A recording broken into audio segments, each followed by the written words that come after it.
Good morning. মই প্ৰণৱ এটা নতুন ভিডিঅ'লৈ আপোনালোকৰ মাজলৈ আহিছোঁ। আজি গৈ আছোঁ মই যোৰহাটলৈ এটা নতুন দায়িত্ব নিজৰ কৰিবলৈ। দায়িত্ব বুলি কওঁতে কেইটামানে ভাবিছে চাগে মই বিয়া পাতিবলৈ গৈ আছোঁ। নহয়, এখন নতুন বাইক কিনিবলৈ গৈ আছোঁ। এতিয়া টাইম ৱেষ্ট নকৰি ফটাফট ডেইলি মৰ্ণিং ৰুটিনখন কমপ্লিট কৰোঁ। প্ৰথমে ইহঁতৰ গঁৰালটো চাফা কৰি লওঁ। খাই কম, পেলাই বেছি। ইহঁতৰ গঁৰালটো এতিয়াও কমপ্লিট হোৱাগৈ নাই। তলৰ ফালে মই প্লেনিং কৰি থৈছোঁ কেনেকৈ কি লগাম, কি কৰিম। ওপৰ ফালেও প্লেনিং কৰি থোৱা আছে কি হ'ব, দেখিব পাব পাছত। এতিয়াৰ কাৰণে এই তলত কাপোৰখন পাৰিয়ে যোগাৰ কৰি থৈছোঁ যাতে মই ডেইলি এখন চেঞ্জ কৰি থাকিব পাৰোঁ। ইহঁতৰ গঁৰালটো চাফা কৰি কমপ্লিট হ'ল। খাবলৈ খানা পানী দি লওঁ এতিয়া। ত' ইহঁতৰ এতিয়া সেইটো ব্ৰেকফাষ্ট টাইম। মই খানা পানী দিয়া হৈ গ'ল।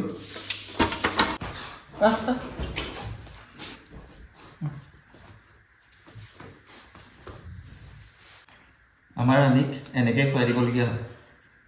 বহুতৰ মনত এতিয়া এই ভাৱ আহিব পাৰে যে কিয় মই এনেকৈ কুকুৰজনীক খুৱাই মেলি দিওঁ।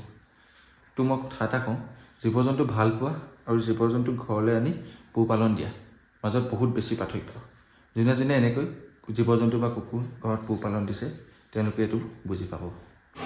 মিঠু আৰু মিঠি ঘৰটো চাফা কৰিবলৈ আহিছিলোঁ, কিন্তু আহি দেখিলোঁ দেউতাই মোতকৈ আগতে চাফা কৰি থৈয়ে দিছে।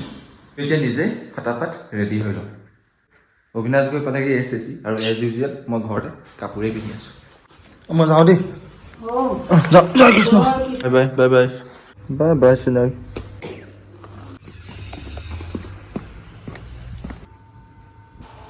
টমটমত উঠি পালোহি শিৱসাগৰ STC। টমটমৰ পৰাই চকু ফুৰাইছোঁ কোনখন বাছত উঠিলে সোনকালে গৈ যোৰহাট পামগৈ। যিটো অবিনাশে মোক কৈছিল সি মোৰ কাৰণে STC ৰখি আছে, এতিয়া আহি মই তাৰ কাৰণে STC ৰখি আছোঁ। কাৰণ সি এখন নতুন বাইকৰ লিড পাইছে। যিহেতু ময়ো চেলছত কৰোঁ, সেইকাৰণে এটা নতুন লিডৰ মূল্য মই বুজি পাওঁ। তো ময়ো সেইকাৰণে এতিয়া তাৰ কাৰণে ৱেইট কৰিম ইয়াতে। অবিনাশ হ'ল মোৰ বেংকৰ সহকৰ্মী। সিয়ে মোৰ বাইকৰ লোনটো কাম কৰি দিছে। মোৰ বাইকখনৰ লোনটো প্ৰি এপ্ৰুভডে আছিলে, কিন্তু ROI অলপ বেছি আছিল। কিন্তু যিহেতু আমি বেংকতে কৰোঁ, অলপ বেংকিং নলেজটো গেইন কৰিছোঁ, তো দুয়োটাই অলপ লাগিছোঁ যি ROIটো ৰেট অফ ইণ্টাৰেষ্টটো মানে কমকৈ এপ্ৰুভ কৰিলোঁ। বাছত উঠিয়ে এটাৰ লগত চুপতি কৰি আছোঁ। সি বোলে ভিডিঅ'ত নোলায়। বাছখনৰ খিৰিকী কিনাৰৰ ছিট এটা লৈ ছিটৰ পৰা বাহিৰৰ ফালে দৃশ্য চাই যোৰহাট ISBT পালোহি। ISBT পৰা অটো এখন লৈ তেওঁক HDFC বেংকৰ জ্ঞান দি আমি আহি থকা ডিলাৰটো পালোহি। ডিলাৰটোৰ নাম হৈ গ'ল ষ্টাৰক্ৰাফ্ট। মই ল'বলৈ অহা বাইকখন হ'ল এইখন Yamaha FZ। এতিয়া বাইকখনৰ কোৱালিটি আৰু কণ্ডিশ্যনটো চেক কৰি লৈছোঁ, চব ঠিকে ঠাকে আছেনে নাই। বাইকখন চোৱা চিতা কৰিলোঁ, দুটামান এচেছৰিজো লগালোঁ। এতিয়া বাইকখন ৱাছ কৰিবলৈ দি ভাবিলোঁ আপোনালোকৰ আগত কেইটামান কথা কওঁ। মই বাইকখন লোৱা প্লেনিং এতিয়া নাছিল। ভাবি থৈছিলোঁ মে' বা জুনত ল'ম, কিন্তু এদিনৰ ভিতৰতে ডিচিশ্যন ল'বলগীয়া হ'ল যে মোৰ বাইকখন ল'বই লাগিব। কাৰণ মই চলাই থকা পুৰণা ভেস্পাখন এবছৰমানৰ পৰা খুব বেছি প্ৰব্লেম দি আছে।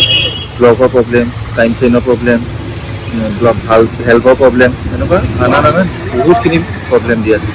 কি হয়, মোক প্ৰত্যেক মাহে ঠিক কৰিবৰ কাৰণে 2-3 হাজাৰ টকা গৈ আছে। চ' পৰহি ৰাতি আকৌ বেয়া হ'ল। তো বহুত দূৰ ঠেলি দি মানুহ এঘৰত ৰাখিলোঁ। পিছদিনাখন মেকানিকক লৈ গ'লোঁ। মেকানিকে চোৱা চিতা কৰি ক'লে যে ইঞ্জিন ডাউন দিব লাগিব আৰু খৰচ প্ৰায় 6-7 হাজাৰ টকা হ'ব। উপৰিঞ্চি মই স্কুটিখন কিনাৰ পৰা 3বাৰমান ইঞ্জিন ডাউন দিছোঁ, কিন্তু কোনো ভাল ৰিজাল্ট পোৱা নাই। চ' এইবাৰ ডিচিশ্যন ল'লোঁ যে অলপ কষ্ট হ'ব, EMI আগতো বহুতকেইটা আছে আৰু এটা বাঢ়িব, কিন্তু বাইকখন মই ল'বই লাগিব। কাৰণ মই চেলছত কাম কৰোঁ, ইফালৰ পৰা ইফালে গৈ থাকিব লাগে। সোণাৰী যোৱা হয়, হাতেখাতি যোৱা হয়, মৰাণ যোৱা হয়, যোৰহাট যোৱা হয়। তো ইমানখিনি ডিষ্টেঞ্চ কভাৰ কৰিবলৈ মোৰ এখন ভাল বাইকৰ প্ৰয়োজন হৈছে।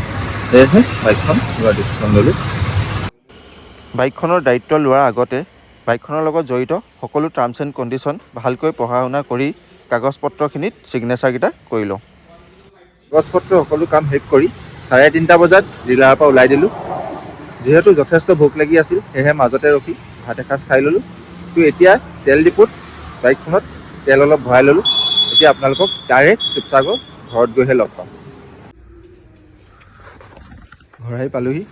মা দেউতা বৰমাহঁতে মিলি বাইকখনৰ নিয়ম নীতিখিনি কৰিলে। এদিন এটা লং ৰাইডত ওলাই যাম, সেইদিনাখন বাইকখনৰ ৰিভিউ ভিডিঅ' এটা বনাম। আজিলৈ ভিডিঅ'টো ইয়াতে সমাপ্ত কৰিছোঁ।